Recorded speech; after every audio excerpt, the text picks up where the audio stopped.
Hi, everyone. Welcome to Leisrealtalk. It's Thursday evening. I think this is my third live in a week. I have found so much information, and I don't want to wait until the weekend to do a live. So I want to share what I found with you as soon as I have them. So last Tuesday, we talked about Xi Jinping's dream team, right? His quote unquote dream team. And but today, there's some very unusual personnel changes that we found that seem to share a common theme, that is Taiwan. So let me go over them with you quickly. So hold on, let me see. Oh, here we go. So there have been, right around the time of the CCP's 20th Party Congress, we start to hear the United States talking about the war in Taiwan. Seems to be it could be a lot sooner than we previously anticipated. Right here we have the chief of U.S. naval operations saying that 2022 or 2023 is not entirely uh, impossible. So, and Tony Blinken has also said something 3 days before his comment. And I think it's interesting to tell you that this professor from Taiwan, his name is Guo Yuren, and in a recent symposium in Taiwan after the CCP's 20th Party Congress, and he said that based on his observation, CCP's strategy for Taiwan or for the Taiwan takeover will change. And he said that there are four major functions that that the CCP will use to fulfill this strategy, and it is diplomacy, military, infiltration, and intelligence. And and when I read that, I thought it just matched with all the personnel changes that I noticed. So I thought that's exactly what I saw in terms of the some of the personnel changes. So let's talk about some of the unusual appointment as the result of the party congress that we've seen along those four lines. So let's talk about military first. Um, the two things that surprise people, right? The first is Zhang Youxia, who remained in the Central Military Commission as the vice chairman at the age of 72, surprised many people. I mentioned this last time.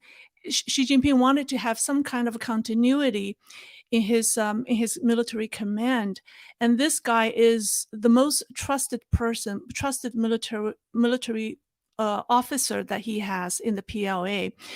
And even though he's 72 years old, Xi Jinping, want to keep him there. And this guy is a princeling. His father fought with Xi Jinping's father before the CCP seized power in 1949. And he's also one of the remaining military commanders that actually have war experience. That's during the Sino-Vietnamese War in 1979. That's surprising, but most surprising is the other vice chairman of the military commission. His name is He Weidong. This guy has been promoted like over 3 levels, because 5 years ago he wasn't even in the central committee, the CCP's central committee. He wasn't even an alternate member. So you have the alternate member, and then you have the member, and then you have the Politburo, and then you have the Politburo Standing Committee. So this guy, thank you, Richard, and Travel with Love. Thank you for your donation.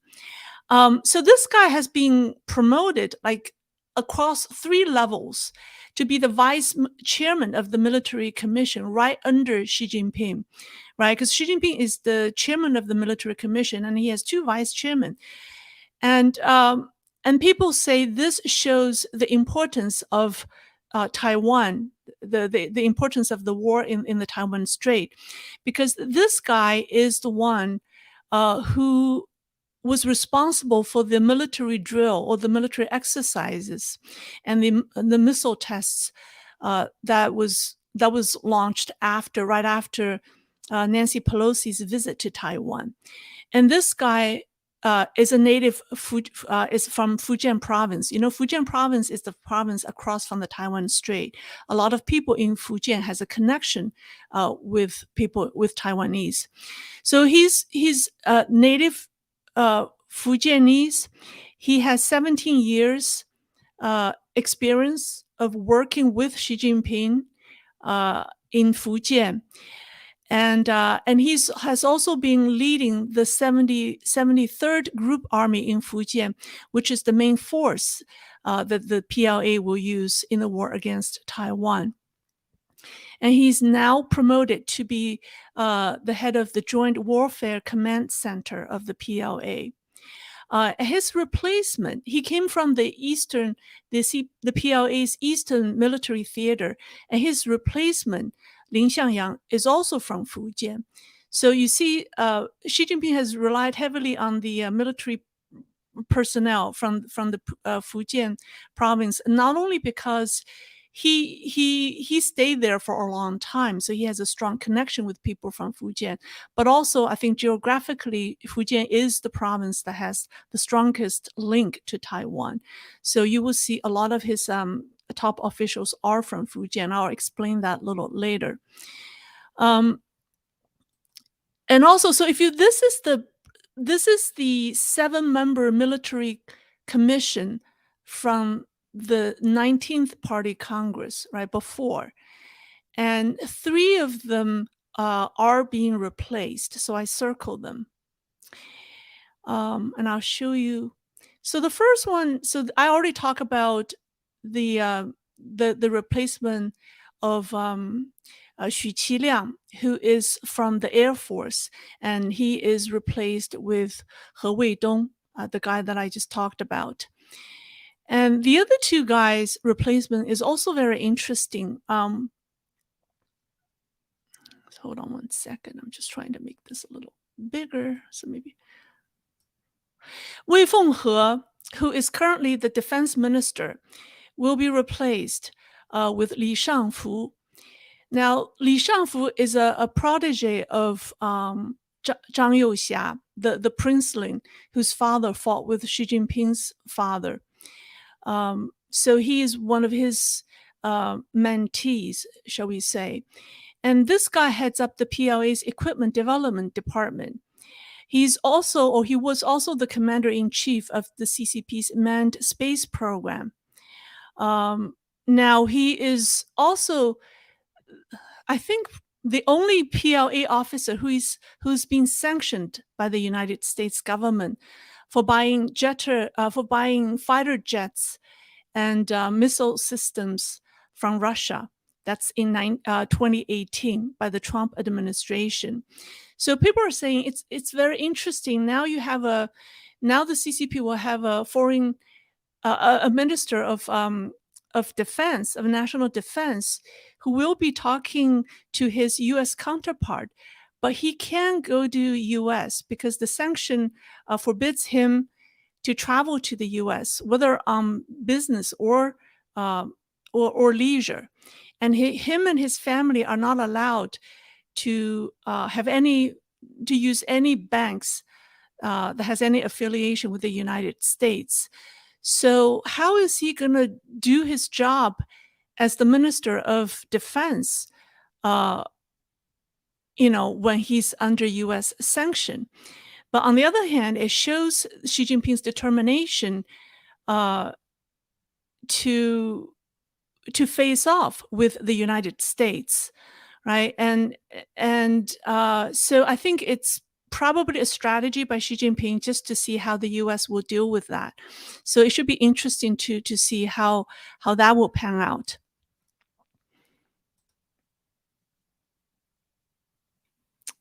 Now, the next replacement is General Liu Zhengli will replace Li Zuochen, and Liu Zhengli, the new general, is the youngest Chinese general. And he was a war hero during the Sino-Vietnamese War. And he has been called by, I think it's Indian media, like a tiger general. So within the PLA system, he's one of the accomplished generals with real war experience. And he was just promoted in September to the chief of staff of the Joint Staff Department of the Central Military Commission.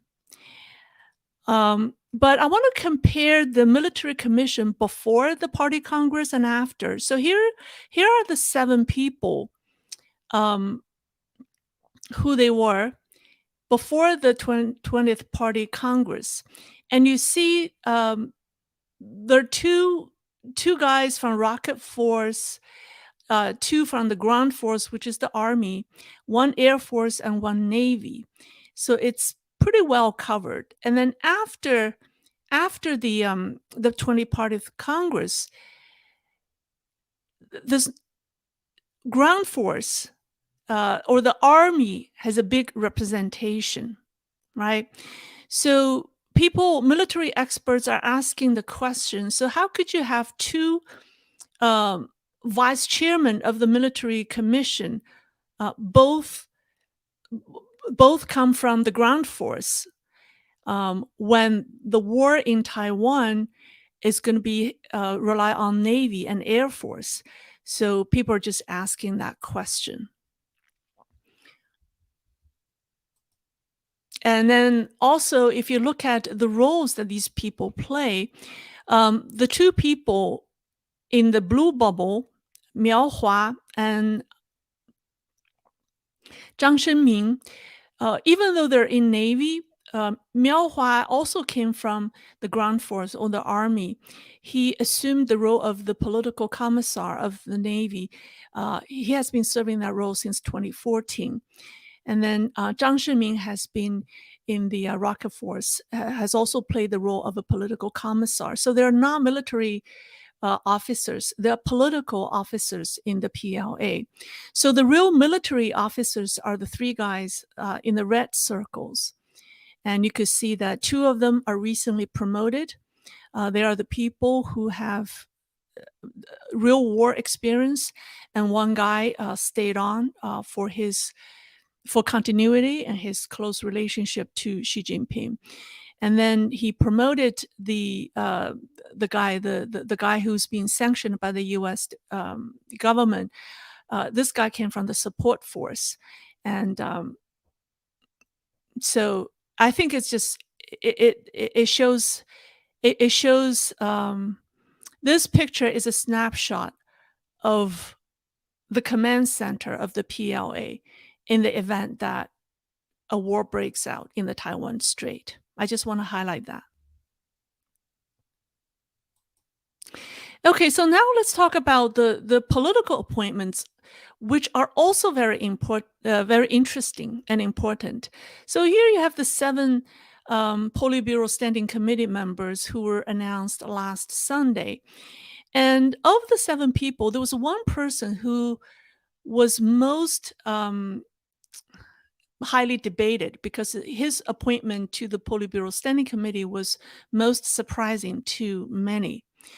And that guy is Cai Qi, the party secretary of Beijing. Now, if you really know the background of this person, maybe you won't be so surprised. This guy is also a native of Fujian province. He worked under Xi Jinping in both Fujian and Zhejiang, and both 2 provinces are coastal provinces directly across from Taiwan. And he is of the 7 Politburo Standing Committee members, he is the only one who has visited Taiwan. He visited Taiwan in 2012. He wrote a blog. He wrote his diary, Taiwan Diaries, at the time. And he also went to visit his uncle, who was 90 years old. And his diaries were discovered by Chinese netizens after his appointment to the standing committee, but it was immediately removed. He is considered an expert of Taiwan affairs. And the other interesting job that this guy held before playing the role of uh, Beijing, the party secretary of Beijing, he was the deputy director of the Central State Security Office, which is considered a secretive new organization that was established in 2014 um, to be responsible of quote unquote state security. And the manager of the organization is Ding Xuexiang, the chief Xi Jinping's chief of staff, and this guy played the role of deputy director briefly, and he was succeeded by no other than the head of intelligence, Chen Wenqing. Remember, I shared with you this slide. This is also another eye-dropping appointment. So Wang Xiaohong, who is the Minister of Public Security, who is a very close ally of Xi Jinping, was not appointed to the Politburo, but Chen Wenqing, the Minister of State Security, uh, became a member of the Politburo.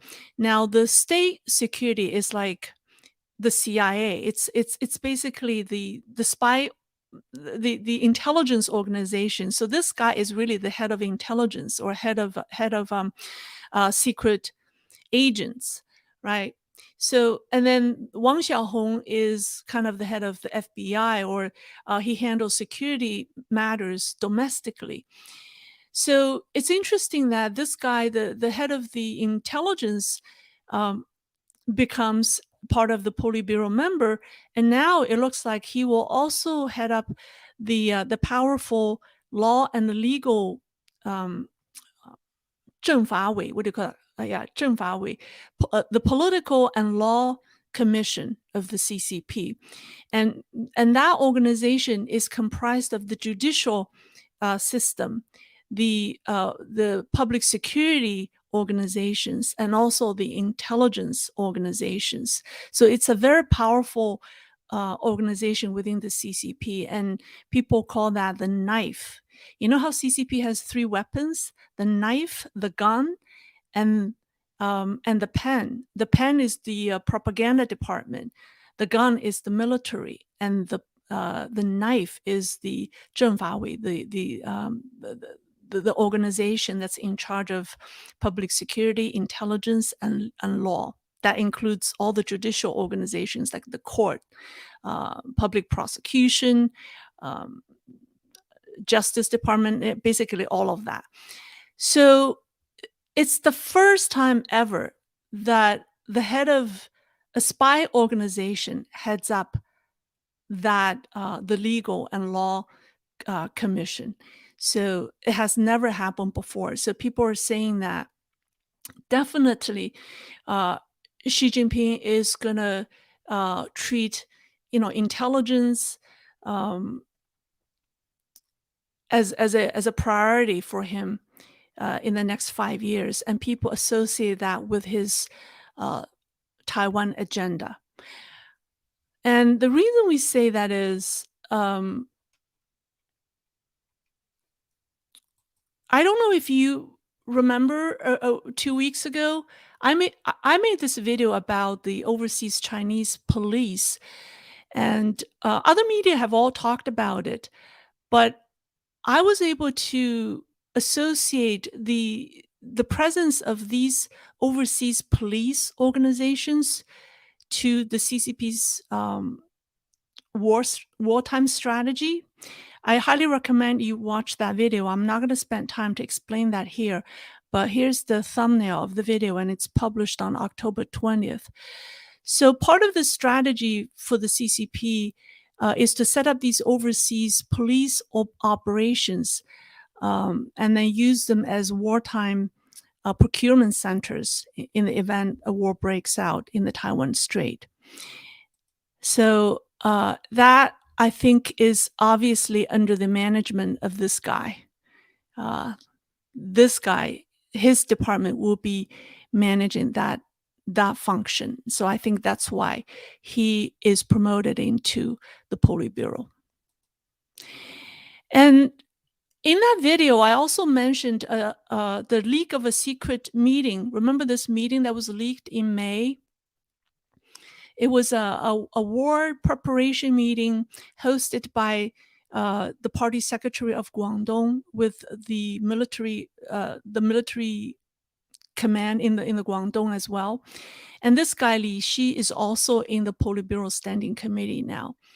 Guangdong is also a very important province in the event that a war breaks out across the Taiwan Strait, because it has it has a lot of overseas Chinese from that region, just like Fujian. It is also a major economic province for China. So you see, this guy Li Xi is also part of the Politburo Standing Committee, which also surprised many people. So you see how Xi Jinping pulled these people who will be playing an important role in the event a war breaks out in the Taiwan Strait into the Politburo. And some people said that it looks like he has created a wartime government. Yeah. Now, recognize this face? This is currently China's foreign minister, Wang Yi. He has reached the age of 69, but Xi Jinping also broke the rule and promoted him. So he will likely to replace Yang Jiechi, who is the highest ranking CCP official in charge of foreign affairs. And he did that with a reason. I'll explain that a little later. And Wang is known to be the person who has really started the wolf warrior diplomacy, right? So, for example, during the party congress, this is his deputy making a statement about the direction of Chinese diplomacy. I think it kind of sets the tone. So, but the person who's the mastermind of wolf warrior diplomacy is Wang Huning. And Wang Huning has also been kept in the Politburo Standing Committee. And some people asked why. He is affiliated with the Jiang Zemin faction, and people ask, why is he kept in the Politburo Standing Committee? Well, this guy is in charge of ideology, and he's an expert on styles of government or styles of governance. And I think Xi Jinping kept him for other purpose, and I'll show you that. Okay, so here you have an organization called the Central Government's Leadership Team over Taiwan Affairs. It's basically the image on the left is a snapshot of the official logo of the organization, and the team leader. This is the highest governing body within the CCP that deals with Taiwan matters. And let's take a look at who they are right now. So the leader is Xi Jinping. And then his second command is Wang Yang, the guy on the right. And he's in that position not because of him, but because of his title. He is in charge of the Chinese People's Political Consultative Conference. It's a mouthful to say, but that organization is kind of it's CCP's public relations arm to build alliances with people outside of CCP. So it reach out to people like in Taiwan and Hong Kong. It does not have a lot of authorities within the party, but it serves as a outreach arm to do infiltration and influence.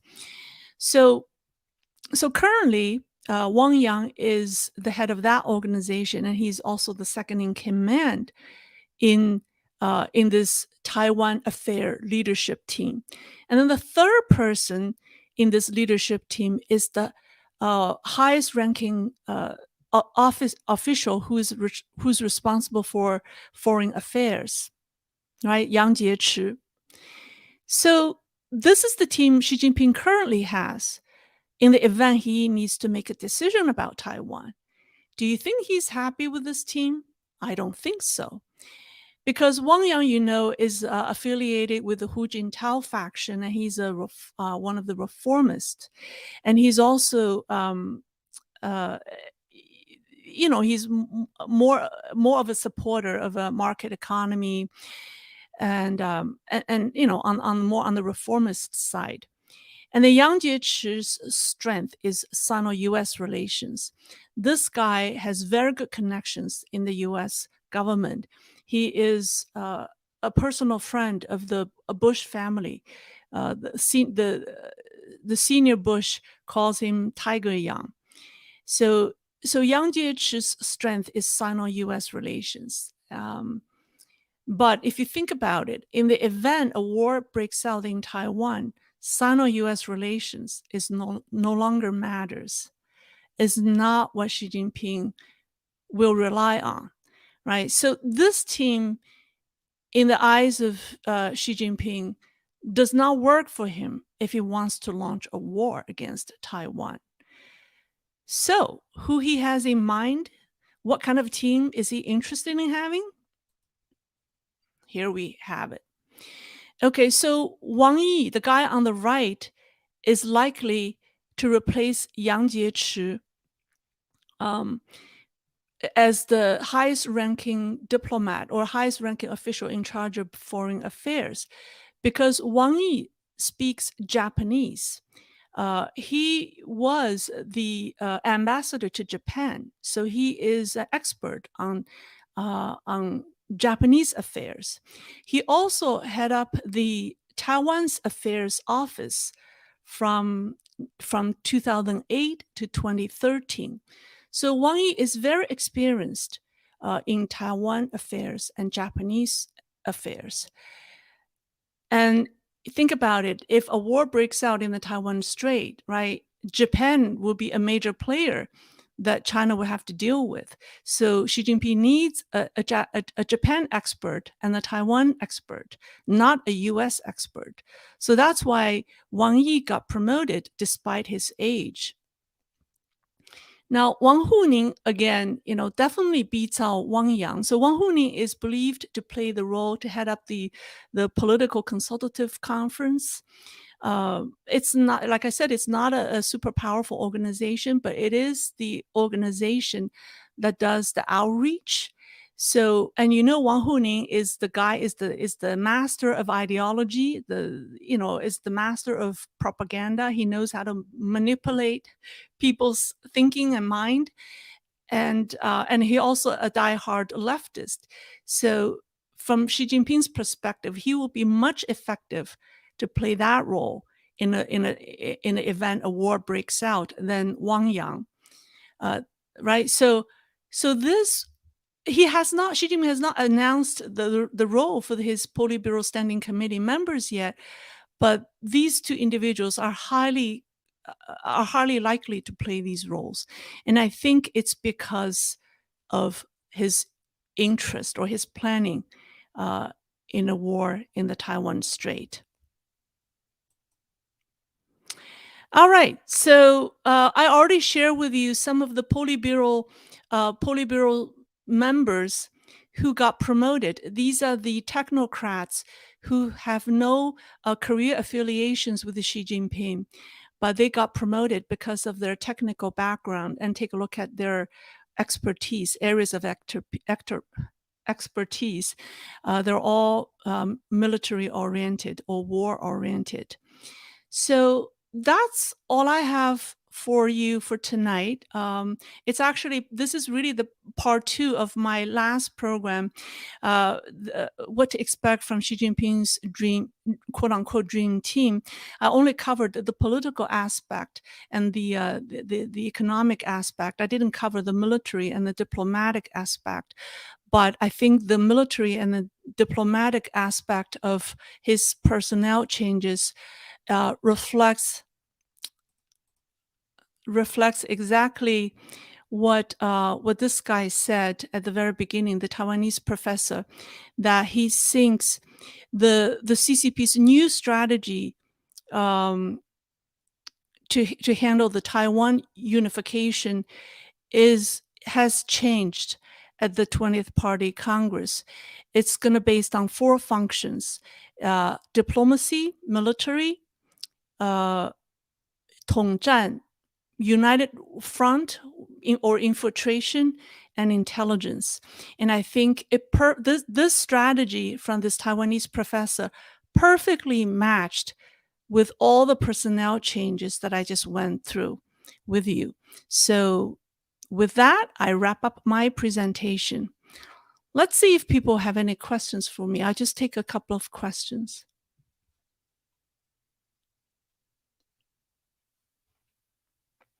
Let me go back to see, to check all the super chats, super questions. Thank you, Richard W.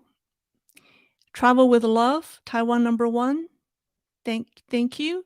Middle Kingdom Watcher, don't have a question. Here's money. Thank you. Thank you. Yes, William Warren, if Taiwan attacks fail, will she go nuclear? That's a big question, and I don't want to make any assumptions. But for the past couple of years, China has been very ambitious in growing its nuclear programs, but under the cover of building their nuclear technology. I mean, a nuclear power plant. So, yeah. So I just saw that, but it's a question that needs some research before I say anything. All right, so let me see any other super chats. Thank you for all the donations. All right, so all